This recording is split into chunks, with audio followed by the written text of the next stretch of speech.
안녕하세요. 리딩의 용용입니다. 오늘은 여러분들하고 같이 리스크 매니지먼트에 대해서 공부해 볼까 합니다. 리스크 매니지먼트 무엇이냐? 리스크 변수 매니지먼트 관리하는 법이에요. 이게 무슨 얘기냐? 예를 들면 회사에서 야유회가 있다고 쳐볼게요.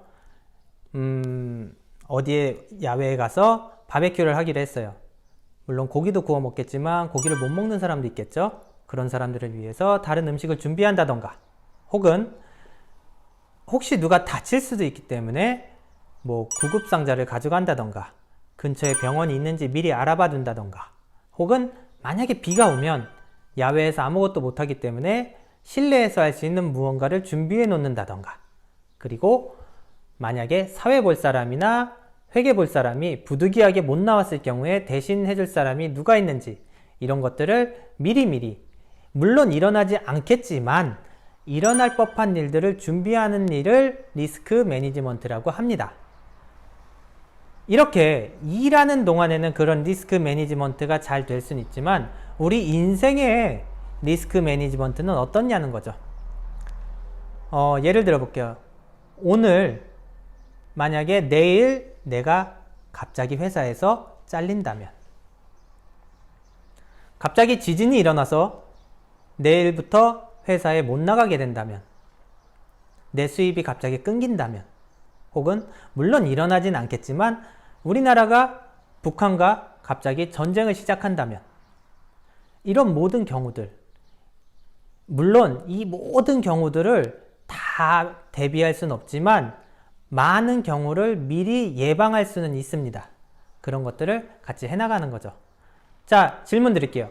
예를 들면은 1000만원짜리 수입원을 하나 갖고 있는 A가 있고, 그리고 100만원짜리 수입원을 10개 가지고 있는 B가 있습니다. 이 둘 중에 리스크 매니지먼트가 잘 된 사람은 누구일까요? 물론 B겠죠. 예를 들면 A는 이 하나의 수입원이 없어지면은 월 1000만원이었던 수입이 0이 됩니다. 하지만 B는 하나가 없어져도 아직 900만원이 남아있는 거죠. 이렇게 관리를 하는 거고, 또 두 번째 질문을 드리겠습니다. 자, 이번엔 200만원짜리 5개 수입을 가지고 있습니다. 이 A는 200만원짜리 5개 수입이 모두 한국에서 들어온다고 예를 들어 볼게요. B는 하나는 한국, 하나는 일본, 하나는 미국, 하나는 영국, 하나는 필리핀, 이런 식으로 200만원씩 들어온다고 쳐볼게요. 자, 누가 더 리스크 매니지먼트가 잘 된 거죠? 역시 이번에도 B인 거죠. 이런 식으로 우리 인생의 리스크를 관리해 나가는 거죠. 갑자기 어느 날 어떤 일이 터지더라도 준비할 수 있게끔요. 자, 그렇다고 해서, 자, 예를 들면 내가 아침 9시에 회사를 가서 6시에 퇴근을 하는데 변수 관리를 해야 되고 수입원을 더 만들어야 되니까, 자, 새벽에 신문 배달이나 우유 배달을 한번 해볼까. 그래서 새벽 3시, 2시, 3시에 일어나가지고 열심히 배달을 하고 회사를 갑니다. 그리고 회사 끝나고 나서 저녁 6시에 퇴근을 하고, 자, 또 하나 수입원을 만들어야지 해서 호프집에 가서 알바를 하면은, 그래서 저녁 11시, 12시까지 일하고 돌아옵니다. 자, 이게 과연 관리가 된 걸까요? 이거는 우리 몸이라는 리스크를 관리하지 못한 거예요. 우리 몸도 점점 쇠약해져 갑니다. 그리고 일할 수 있는 것도 한계가 있습니다. 이런 것까지 계산해서 이렇게 시간을 돈으로 바꾸는 거를 노동수입이라고 해요. 일한 만큼 받고 일을 안 하면 못 받는, 수입이 올라갔다 내려올 수 있는 그런 수입원을 노동수입이라고 합니다. 하지만 이 세상에는 또 한 가지 수입이 있는데 권리수입이라는 게 있습니다. 권리수입, 예를 들면 이런 거죠. 책, 작가가 책을 쓰고 출판이 돼서 그 책이 팔리면 팔린 만큼 작가가 돈을 벌게 됩니다. 이거를 인세 수입이라고 합니다. 이 인세 수입이란 게 왜 인세 수입이란 말이 됐냐면은, 예전에는, 지금도 그렇지만 책방에 가서 책을 사면은 도장을 찍어줘요. 이 도장의 개수만큼 작가에게 수입을 넣어주기 때문에 인세 수입이라고 하는 거죠. 자, 두 번째, 음악을 만들면 음원이라는 음원 수입이 생깁니다. 이거는 작곡가에게도 들어가지만 작사가도 받을 수 있습니다. 그리고 요즘에는 이 음원을 사고 팔 수가 있어요. 어떤 음악들에 따라 다르긴 하겠지만 70년 정도 된다고 하는데, 이 70년간 받을 수 있는, 사람들이 들으면 들을수록 그 받을 수 있는 음원들을 사고 팔 수 있다고 해요. 지금 뭐 엘비스 프레슬리라든지 비틀즈 같은 경우는 지금 아들들이나 손주까지도 그 음원 수입을 받고 있죠. 자, 그 다음 부동산 수입이 또 있죠. 여러분들이 잘 아는 집주인이에요. 빌딩 주인이 되는 거죠. 내가 부동산을 사면은 그 부동산에서 일정 수입이 매달 월세로 들어오게 됩니다. 그리고 제가 일본에서 있으면서 느낀 건데요. 일본 같은 경우는 자동차를 살 때 반드시 주차장 계약서를 계약해야 합니다.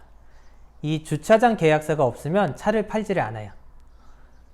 그래서 사람들은 차를 살 때 반드시 주차장 계약서를 먼저 계약하고 그거를 가지고 옵니다. 근데 땅을 가지고 있는 사람이 주차장을 만들어서 그 주차장을 사람들한테 월 얼마씩 빌려주는 거예요. 그럼 이 땅 주인은 주차장 선을 그려놓은 것만으로도 매달 돈을 받게 되는 거죠. 이것도 임대 수입의 하나이고요. 또 뭐가 있을까요? 주식이 있겠죠. 주식 같은 경우는 두 가지 수입으로 들어오는데, 첫 번째는 배당금의 형태로 들어오고, 그리고 두 번째는 내 투자된 자본금이 복리 형태로 늘어날 수가 있는 거예요. 이것도 권리 수입인 거죠. 또 하나, 그림 그리시는 분들, 화가분들, 이런 분들도 내가 그린 그림이, 이거는 가치 수입이에요. 내가 그린 그림이 가치가 올라가서 사람들한테 팔리는 거죠. 또 하나, 사업하시는 분들, 사업가분들, 이런 분들은 시스템 수입이라고 합니다. 이 시스템 수입은 무엇이냐? 내가 한번 시스템을 갖춰 놓으면은 그 회사에서 많은 사람이 일을 하게 되잖아요. 그걸로 인해서 내가 돈을 받는 거예요. 예를 들면 삼성의 이건희 회장님 혹은 이재용 부회장님이 잠시 해외에 출장을 가 계신다던가 한 달 동안 안 계셔도 삼성은 잘 돌아가죠. 그런 것들을 시스템 수입이라고 해요. 또 하나, 은행 수입도 있겠죠. 은행에 내가 돈을 넣으면 이자가 들어오는 거, 이것도 권리 수입의 하나예요. 우리가 그 이자를 받기 위해서 굉장히 노력을 한 건 아니잖아요. 이 돈이 내 대신 일을 한 거죠. 이런 것들을 전체를 통틀어서 권리 수입이라고 합니다. 이런 권리 수입을, 물론 이것 말고도 굉장히 많습니다. 굉장히 많은 것들 중에서 우리가 하나하나 찾아가면서 100만 원짜리를 하나하나 늘려나가서 1000만 원을 만들자는 거죠. 이런 권리 수입들은 내 시간을 쓰는 게 아니라 돈이 내 대신 일해준다던가 다른 사람이 나를 위해서 대신 일해주는 거예요. 물론 이렇게 노동 수입과 권리 수입이 있고, 그리고 가치가 높은 것도 있고 가치가 낮은 것도 있어요. 100% 권리 수입이라는 건 없습니다. 100% 노동 수입은 있을 수 있지만 100% 권리 수입이라는 거는 있을 수가 없어요. 얼만큼 더 권리 수입에 가깝냐고 얘기를 하는 거죠. 그래서 예를 들면 이런 권리 수입들도 변수가 존재하고, 그리고 반드시 처음에는 돈이라든지 노력이 들어가게 되는 거죠. 그리고 가치도 올라갔다 내려갔다 합니다. 우리 20, 30년 전에 은행이자 20%가 넘었던 거 아세요? 그때 당시에는 저축만 했어도 내 돈이 복리로 4년에 한 번씩 2배가 되었습니다. 그럴 때 있었어요. 그렇기 때문에 옛날 분들은 그냥 은행에다가 돈만 넣어놓으면은 내 자산이 자연스럽게 이렇게 더 커졌기 때문에 아무 걱정할 필요가 없었던 거죠. 권리 수입을 하나 갖고 있었던 거죠. 하지만 지금은 어떻죠? 우리 은행 이자 2% 받기 힘들지 않나요? 선진국으로 가면 갈수록 점점 마이너스 이자가 되기도 하고요. 그리고 은행도 망할 수가 있습니다. 1997년도 우리나라에 금융위기가 오고 IMF가 들어왔을 때 그렇게 굳게 믿었던 은행조차 망하게 되죠. 그리고 또 이런 것도 있어요. 책을 쓰거나 음악을 작곡하는 것도 처음에 음악을 작곡하거나 책을 쓰는데 노력이 들어갑니다. 그리고 이것들을 듣는 분들 혹은 보는 분들이 많아야 그게 수입이 되는 거죠. 그리고 내가 쓴 책이 50년, 100년 뒤에도 계속 팔릴 수 있을 만한 그런 책을 만들어야 된다는 거죠. 그런 노력들이 필요하고요. 그래서 노동 수입 쪽에 있으면은 굉장히 불안하고 위험 요소가 더 많은 거예요. 이런 요소, 이런 위험한 곳에 있지 말고 하나라도 이쪽에 있는 것들, 그리고 가치가 높으면서도 권리 수입에 가까운 것들을 만들어 나가는 거죠. 물론 코로나 같이 이번에 예기치 못한 일들도 굉장히 많았어요. IMF도 우리 생각하지 못했잖아요.